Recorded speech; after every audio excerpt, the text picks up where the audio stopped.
Hello guys, and welcome to my YouTube channel, the Millennial Dating Chronicles, where we share real life stories of young adults as they navigate their way through this big confusing arena called dating. Their stories are meant to inspire and educate you on how best you can navigate your own personal dating journey. I am your relationship consultant, Heath Wiggins. I provide tips and advice to faith-oriented millennials who are actively pursuing their purpose and their relationship goals. So if this is the kind of conversation that you're interested in, please consider subscribing below. And today, we're talking about 2020 relationship goals and online dating and 6 things you better know if you want to accomplish them. Buckle up.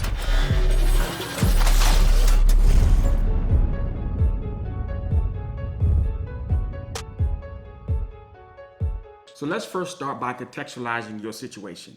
You single, and you got passions that you want to do. And those passions are things that you feel like you must do, things that you feel like you're called to do. You also have some goals. And those goals may be professional goals, maybe financial or spiritual goals. You maybe have some weight goals that you want to accomplish this year, or some travel adventure goals you want to travel around the country or around the world.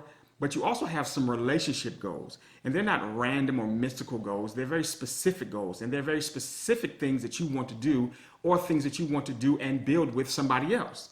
But the tricky thing about this goal is that you're projecting your goal on somebody else in hopes that they will partner with you to reach them. But guess what? That person, they also have their own relationship goals. They have their own goals that they're projecting on you and hoping that you will partner with them to help them reach their goals.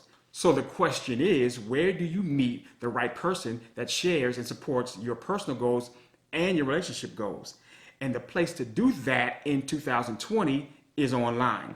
Now, I know some of you are turned off by online dating because you have either heard of or have had some very bad experiences dating online. I was on Tinder, but that was because somebody put false hope in my head about Tinder. They told me that you could find like actual relationships from Tinder.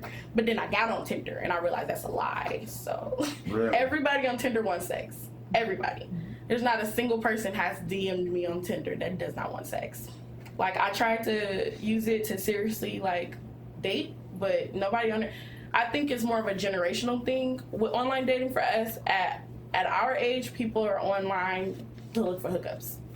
I don't think they're online being serious. The people who actually want to date at our age are meeting people at work, meeting people at school, meeting people at church. They're not meeting online. And if they are, it's completely a fluke. Like, they didn't have the intentions of that. Some of them just have the intentions of sex and happen to meet somebody they like and then ends up cuffing them. Like, I've heard stories of that. Like, people be like, oh yeah, he just wanted to hit, and then he realized he liked me, and then that's what happened. So right now, my life is a series of hits and misses. Literally. I'm going to share with you 6 reasons why online dating, with all its horror stories and all its negative stigmatisms, is still the best place to meet people that you can pursue your personal goals with and your relationship goals with in 2020. Number 1, 39% of couples met online. See, in 2019, Michael Rosenfeld, who is a Stanford University professor, published a July survey of American adults, and he studied how people entered into relationships and what happened afterwards. It was an 8-year study, and what he found out was 39% of the couples met online. I just want to know, how did you guys meet? Oh, we met online. Okay. Yep. Through Tinder. Through Tinder? Mm-hmm. Oh, cool. Yep. Cool. So who slid and who's DM first? I think maybe he did. And so you guys just went out, you guys met somewhere, or how did it all happen? Yeah, just pretty much let's meet and, casual place, and then we've been hanging out ever since. So. Yeah, we didn't do any phone conversation or time or anything. How'd you meet? On Tinder. On Tinder? So who hopped and who's DM'd? I did. You did. And how did the conversation start off? Well, it was based off a picture that he had, and it wasn't It was a meme. it was a meme.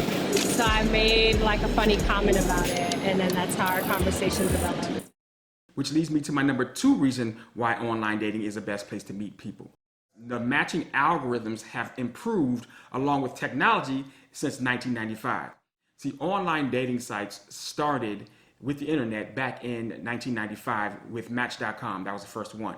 But in 2004, four Harvard math majors started OkCupid dating site, and it was centered around a data-based algorithm that focused on finding you a bigger pool of people that you can choose from. And this changed the game on online dating sites, because ever since, companies have been steadily improving and tweaking the algorithms to find a wider pool of better matches. So just like Netflix and YouTube learns what kind of movies you would like and recommends them to you, or like Amazon can predict what kind of products you might want to buy next, the predictive analytics in the algorithms have improved to better match you with someone that you already have a lot in common with. Most of the interpersonal connection matching thing is already done for you. That's why half of engaged couples who met online say they dated for 2 to 5 years before getting engaged. And couples who met online get married faster than couples who met in traditional means. Which takes me to my third reason. The matching algorithms have replaced the reliability of your friends and families. See, researchers have studied for over 50 years the social networks that link people together. What they learned is people connect through, one, strongly connected small groups of friends, like a member of your ministry that you're in at church that you serve together, that you're real tight with, or two, loosely connected large groups of acquaintances, like a friend of a friend that you met like at a birthday party, and y'all are cool, and every time you see each other, y'all dap each other up, but you wouldn't call yourselves friends, but you know what I mean? But you're cool. It's in these loosely connected groups, like the friends of a friends, where 33% of couples met the people they started dating. And it's been that way for 60 years. But since online dating jumped off, that percentage has regressed down to 20%. And now online dating algorithms are more reliable in connecting you with someone to start a relationship with than your loosely connected friends of a friends group. Why? Because one, the internet has a larger circle than your friends of a friends do. Two, they can better match you with someone that you already have a lot in common with than your friends of a friend, because the matching work has already been done for you online when they fill out their profile. And three, the people you're matched with probably are actively looking for a relationship. But meeting a friend of a friend, you don't know what they're looking for. All you can do is hope that they are looking for something that is similar to you and hope you have the same relationship goals or personal goals with. And that leads me to number 4. You can meet more people online than in person. So let me spell it out for you plainly. It's all about the numbers. The more people you have in your internet circle, the more people the algorithm can find that have common interests that you do.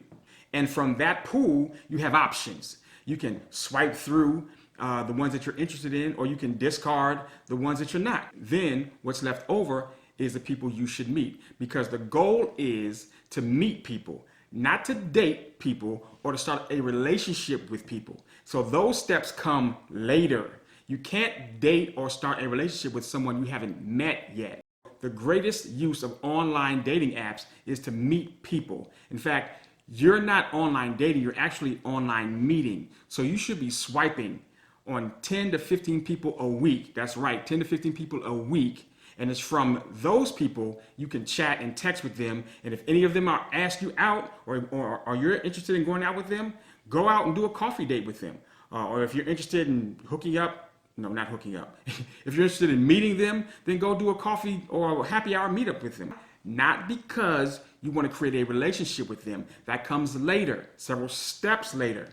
But because you need to meet people. But I can't do 10 to 15 people a week. That's too much for me. I can't handle all that. You're not dating them or building a relationship with them. You're not having sex with them. You're just meeting them. If you want help meeting people online, or you don't have time or the emotional energy or the emotional bandwidth to handle all that, let me know in the comments below that you want me to make a video about how to do that. Or you can click the link in the description below and see different ways my company can help you manage your online account and scheduling your meetups. So reason number 5, You don't want people all up in your business.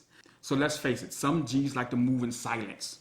You don't want people all up in your business, especially when it comes to dating or relationships and all that kind of stuff. Well, online dating is the perfect place where you can do that. You can meet people, you can meet as many people as you want, 10 to 15 a week, and not have anybody all up in your business. Nobody will ever know what you're doing or who you're talking to unless you tell them. But for safety reasons, you should tell at least one person that you're going out with somebody, like, just for safety reasons.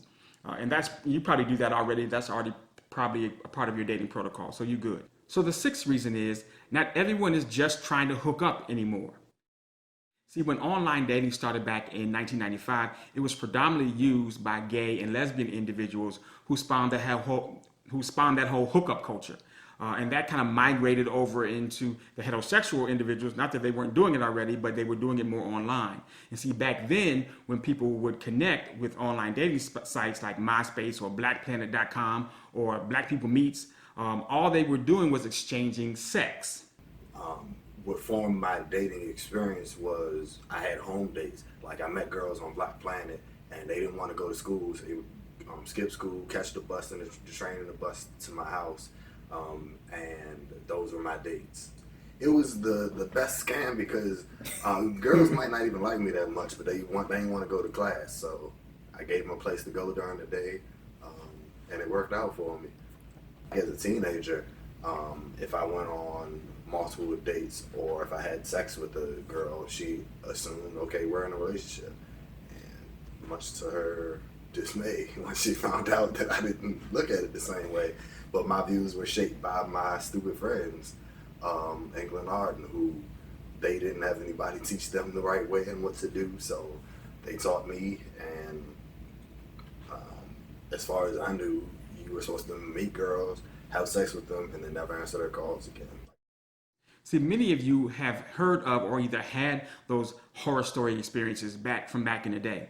And so although there are like 9,800 sites around the world that can still support that hookup culture, you grown now.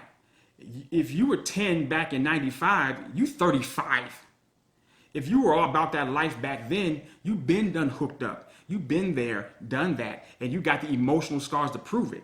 Now, you're looking for something more meaningful. You're looking for more meaningful relationships. And the research has shown that more people are now looking for meaningful relationships online than they are when they used to try to hook up. So those are the 6 reasons why using online dating apps in 2020 will help you pursue your personal goals and your relationship goals. But here's a tip for meeting people online.